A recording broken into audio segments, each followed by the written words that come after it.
नाज़रीन, कल वज़ीर आज़म पाकिस्तान ने अमेरिका में सहाफ़ियों से गुफ्तगू करते हुए कहा कि पाकिस्तान चाइना के लिए इसराइल का दर्जा रखता है।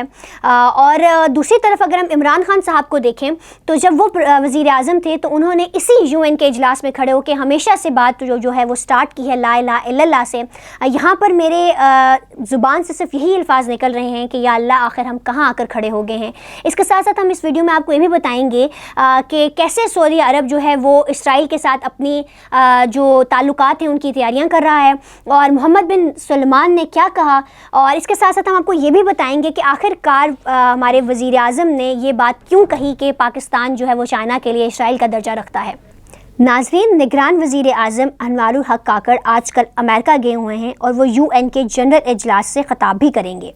उससे पहले अमेरिका में सहाफ़ियों से बात करते हुए कहा कि पाकिस्तान चाइना के लिए इसराइल है जैसे अमेरिका के लिए इसराइल है। बेसिकली कुछ अर्सा पहले अमेरिका के एक वफ़द ने चाइनीज़ वफ़द को खड़ी खड़ी सुना दी कि आप हमेशा से पाकिस्तान की सपोर्ट क्यों करते हैं जबकि पाकिस्तान जो है वो दहशत गर्दों का मुल्क है और आपको उसको सपोर्ट नहीं करना चाहिए। और इस बात पर चाइना ने कहा कि पाकिस्तान हमारे लिए इसराइल है, जिसका मतलब था कि पाकिस्तान को हमेशा सपोर्ट करेंगे जैसे अमेरिका इसराइल को हर टाइम सपोर्ट करता है। बात तो यहाँ तक ठीक थी।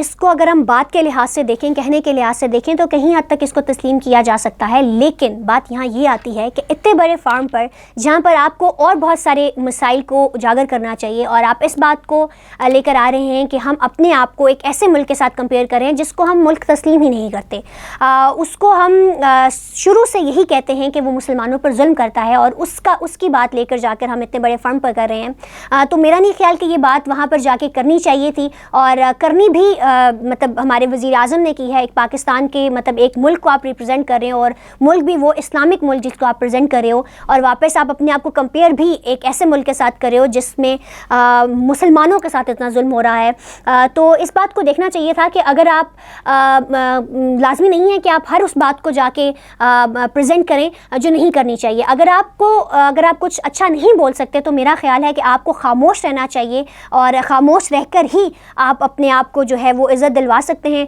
अदरवाइज़ अगर आपने जब इस तरह की बातें इतने बड़े फंड पे करनी हो तो डेफिनेटली जो बाहरी मुल्क है वो आपकी कभी उस तरह से रिस्पेक्ट नहीं करती। और दूसरी बात यहाँ पर यह भी कि ऐसे अपनी पॉलिसीज़ को वहाँ जाके एक्सपोज करना और इस तरह की बातें करना एक वज़ीर आज़म को तो बिल्कुल ज़ेब नहीं देती। अगर आप कुछ सीखना चाहते हैं तो इमरान खान से सीखें कि किस तरह से उन्होंने अपने जो अपना मुल्क है वो वहाँ पर रिप्रेजेंट किया, किस तरह से उसकी हर एक बात को वहाँ जाके उठाया और अपने आप को मनवाया कि वो एक इस्लामिक मुल्क के वज़ीर आज़म। दूसरी तरफ सऊदी अरब और इसराइल भी करीब आ रहा है और वो वक्त दूर नहीं है कि UAE की तरह सऊदी अरब भी इसराइल को तस्लीम करेगा। नाज़रीन, क्राउन प्रिंस मोहम्मद बिन सलमान ने बताया कि वो इसराइल के साथ अपने ताल्लुकात को नॉर्मलाइज कर रहे हैं। साथ साथ खबरदार भी किया है कि अगर ईरान जौहरी हथियार हासिल करेगा तो वो भी करेंगे। जी नाज़रीन, आने वाला वक्त मुस्लिम उम्मा के लिए बहुत मुश्किल है। जिस तरह से हम देख रहे हैं कि मुस्लिम उम्मा अभी जो है वो बिखर चुकी है। हम अल्लाह ताला से सिर्फ यही दुआ कर सकते हैं कि जो दूरियां उनके बीच में अब आई हैं वो ख़त्म हो जाएं और वो एक दूसरे के साथ इत्तेफाक से खड़े हों।